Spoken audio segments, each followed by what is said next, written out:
নিস্তব্ধ মরুভূমির বুকে যখন সূর্য অস্ত যেতে শুরু করে, চারপাশে ছায়া ঘন হয়ে আসে আর বাতাসে এক অদ্ভুত নীরবতা ভাসতে থাকে। ঠিক সেই সময় প্রকৃতির সবচেয়ে ভয়ঙ্কর সতর্ক সংকেতগুলোর একটি শোনা যায়। একটি কর্কশ ঝুনঝুনি শব্দ, যেন কেউ দূর থেকে বলে দিচ্ছে আর এক পায়ে গলেই কিন্তু মৃত্যু। এই শব্দের উৎস হচ্ছে র্যাটেল স্নেক, পৃথিবীর সবচেয়ে পরিচিত অথচ ভুলভাবে বোঝা বিষধর সাপগুলোর একটি। র্যাটেল স্নেক শুধু একটি প্রাণী নয়, এটি হাজার বছরের বিবর্তনের ফল। একটি জীবন্ত অস্ত্র, আবার একই সঙ্গে প্রকৃতির ভারসাম্য রক্ষার এক নীরব প্রহরী।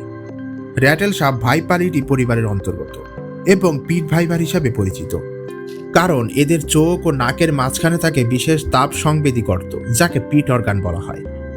এই অঙ্গের মাধ্যমে র্যাটেল সাপ অন্ধকারে, এমনকি সম্পূর্ণ নিঃশব্দের পরিবেশে উৎস রক্তের শিকার শনাক্ত করতে পারে। মানুষের শরীরের তাপ, ইঁদুরের ক্ষুদ্র নাড়াচাড়া কিংবা ঝোপের আড়ালে লুকিয়ে থাকা প্রাণীর অস্তিত্ব, সবই এদের কাছে ধরা পড়ে। র্যাটেল স্নেককে মূলত উত্তর ও দক্ষিণ আমেরিকার বিস্তীর্ণ জঙ্গল জুড়ে পাওয়া যায়। যুক্তরাষ্ট্রের অ্যারিজোনা, টেক্সাস, ক্যালিফোর্নিয়া, নোভাডা থেকে শুরু করে মেক্সিকো ও দক্ষিণ আমেরিকার কিছু কিছু অংশ পর্যন্ত এদের বিচরণ ক্ষেত্র। বিস্তীর্ণ মরুভূমি, পাথুরে পাহাড়, তৃণভূমি, সূক্ষ্ম বন, এমনকি কখনো কখনো মানব বসতির কাছেও ওদের দেখা পাওয়া গেছে।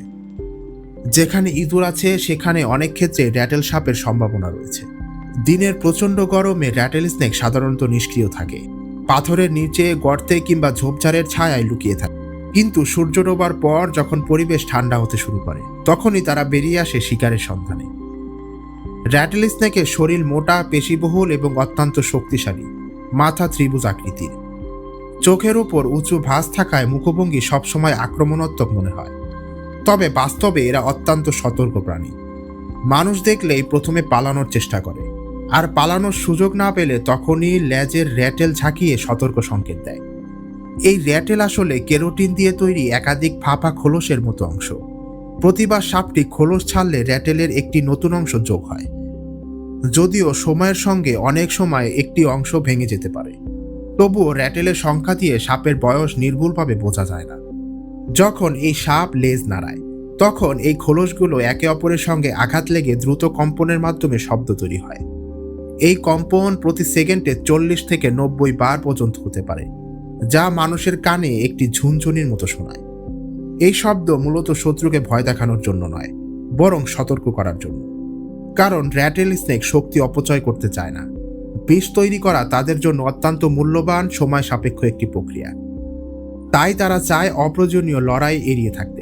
কিন্তু যদি কেউ সেই সতর্ক সংকেত উপেক্ষা করে খুব কাছে চলে আসে, তাহলে বজ্রপাতের মতো দ্রুত আঘাত নেমে আসে। র্যাটেল স্নেকের আক্রমণের গতি এতটাই দ্রুত যে মানুষের চোখে ধরাই পড়ে না। 1 সেকেন্ডেরও কম সময়ে বিষ দাঁত ঢুকে যায় শিকারের শরীরে। এই বিষ মূলত হোমোটক্সিক প্রকৃতির, যা রক্তকণিকা ধ্বংস করে দেয়, রক্ত জমাট বাঁধার প্রক্রিয়া ব্যাহত করে, টিস্যু পচিয়ে দেয় এবং ধীরে ধীরে শরীরের অঙ্গ প্রত্যঙ্গ অকার্যকর করে তোলে। কিছু প্রজাতির র্যাটেল স্নেক এতটাই বিষধর যে চিকিৎসা না পেলে কয়েক সেকেন্ডের মধ্যে মানুষ মৃত্যুবরণ করে থাকে। তবে আশ্চর্যের বিষয় হচ্ছে, অনেক সময় র্যাটেল স্নেক ড্রাই বাইট বা বিষবিহীন কামড়ও দেয়, যেখানে কামড় দিলেও বিষ প্রয়োগ করায় না। এটি মূলত আত্মরক্ষার জন্য একটি সতর্ক আঘাত। র্যাটেল সাপের খাদ্য তালিকার প্রধানে রয়েছে ইঁদুর, খরগোশ, ছোট স্তন্যপ্রায়ী প্রাণী, পাখি ও টিকটিকি। শিকার ধরার ক্ষেত্রে এরা অ্যাম্বুশ প্রিডেটর, অর্থাৎ লুকিয়ে থেকে তারা হঠাৎ আক্রমণ করে। বিষ ঢুকিয়ে দেওয়ার পর অনেক সময় সাপটি শিকারকে ছেড়ে দিয়ে দূরে দাঁড়িয়ে দেখে, কারণ বিষ কাজ করতে শুরু করলে শিকার নিজে থেকেই দুর্বল হয়ে যাবে। এরপর গন্ধ ও তাপ অনুসরণ করে সাপটি শিকারকে খুঁজে নেয়। প্রজননের ক্ষেত্রে র্যাটেল সাপ কখনো ডিম পারে না, বরং জীবন্ত বাচ্চা জন্ম দেয়। স্ত্রী র্যাটেল স্নেক প্রতিবারে 5 থেকে 20টির মতো বাচ্চাকে জন্ম দেয়।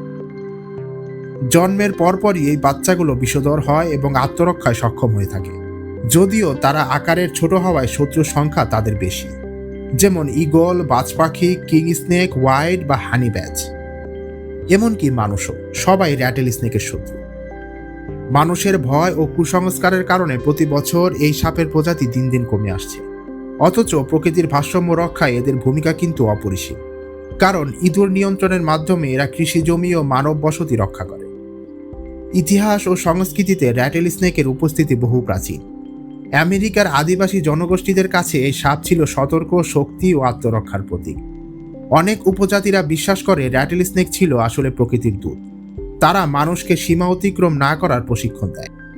আধুনিক যুগে সিনেমা, ডকুমেন্টারি ও গল্পে র্যাটেল স্নেককে প্রায়ই খলনায়ক হিসেবে দেখানো হয়, কিন্তু বৈজ্ঞানিকভাবে এর রয়েছে অসাধারণ দৃষ্টি।